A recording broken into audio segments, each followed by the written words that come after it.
गोर लगै छै अपने सबके मिथिला संस्कार पर स्वागत करै छी। अपने सब लग में उपस्थित होलहुँ। बुहनी किया दै छै बरसाइत में, पातिल किया जनबै छै बरसाइत में, केचुआ किया दै छै बिन्नी से किया दै छै से अपने सबके बतबै छी। देखियौ पातिल के जे छै महत्व, जे कुम्भ कहै छियै ने, कुम्भ एहि बेर लागल छलैए ने। कुम्भ के मतलब भेलै घड़ा, पातिल के मतलब भेलै ओहो घड़ा। आर पुरहर सेहो दै छियै। तऽ पुरहर दै छियै तऽ मधुश्रावणीके कथामे नहीं रहि कऽ नेमंगला गौरी पुरहरमे सर्पके धैलखिन। तऽ पुरहर ओहि लए रहै छै जे जल जे छनि से गणेश जीके बड्ड प्रिय छनि, तऽ गणेशके नामसँ ओ पुरहर धराइ छनि। ओहिमे कलश रहै छै, ओहिमे जल भरल रहै छै। ओ जल जे छै से सब नदीके पानि ओहिमे आबि कऽ वास करै छथिन, तऽ ओ पुरहर धराइ छै मधुश्रावणियोमे आ बरसाइतोमे। ओहिमे पुरहरमे जल रहै छै। ओ जल जे छै से सब देवताके लेल छै।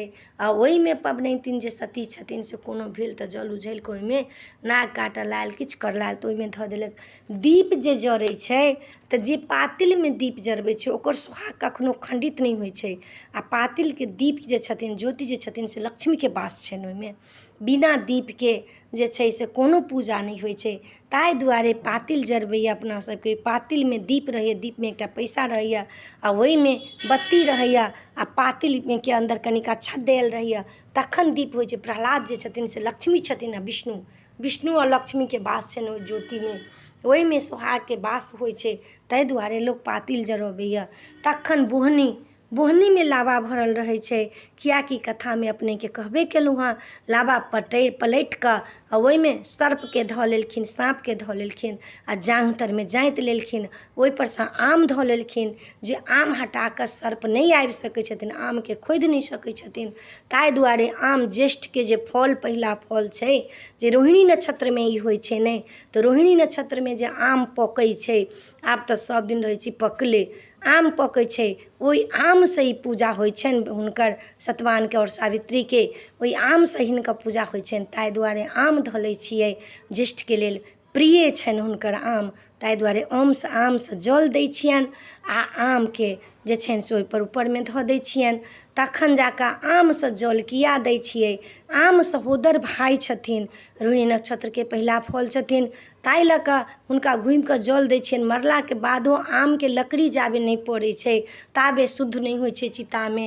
आमके लकड़ी जाबे नहि अबै छै तब तक विवाह शुद्ध नहि होइ छै हवनमे। आमके लकड़ी जाबे कोनो पूजा पाठके हवनमे नहि पड़ैए ताबे ओ शुद्ध नहि होइ छै। केहनो लकड़ी लायत तऽ कहत आमके लकड़ी नहि छै, केना बिना आमके लकड़ीसँ केना हेतै। आम बहुत पुण्य आत्मा छै। आम फलमे सबसँ राजा छथिन। आम जे छथिन से सबके एहिमे कलयुगमे आमके वासमे सब देवी देवताके वास छै। आमके पेड़मे कृष्णके वास छनि, राधिकाके वास छनि, राधाके वास छनि।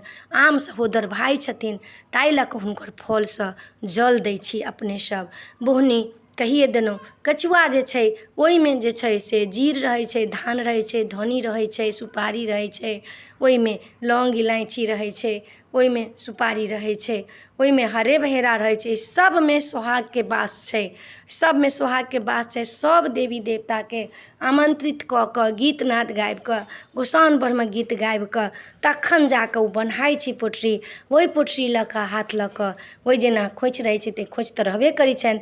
ओ एम्हरके जे लोक छथिन से ओ खोइछ हाथमे लऽ कऽ कथा सुनै छथिन। आ ई लोक जे छै से पहिला जे विवाह भेल छनि, 5 बरस ककरो होइ छनि, ककरो साले भरिके होइ छनि, आ फेर पानि ढारै छथिन। ओहि पोटली लऽ कऽ कथा सुनै छी तऽ अहाँके सोहागके लेल कतहु अहाँके छिन्न भिन्न नहि हैत। सोहाग धनधान, सास ससुर, माय बाप, भाय बन्धु सब अहाँके एकदमसँ बरपाइ रहत। सबके जे छै से भगवानके आशीर्वाद भेटतनि, सब देवी देवताके आशीर्वाद भेटत। ताहि दुआरे पोटली लऽ कऽ अपने सब जे छी से कथा सुनै छी। अपना सबके हिन्दू सनातन धर्ममे जतेक पर्व त्यौहार अइ सबके अर्थ छै, बिना अर्थके किछु नहि छै। तऽ अपने सबके ई बारेमे बतेलहुँ हँ जे पातिल केला छै, पुरहर किया छै, बुहनी किया छै, आओर बिन्नीके जे छै आम कियासँ जल ढारै छी, आओर बिन्नी लऽ कऽ कथला सुनै छी से अपने सबके बता देलहुँ हँ। हमरा तऽ अबैए नहि किछु, जे अबैए से अपने सबके राधा रानीके कृपासँ बता दै छी। अपने सबके हौसलासँ नीक लागत चैनल सब्सक्राइब करब, लाइक करब, कहऽके नहि बिसरब। जय मिथिला, जय माता जी।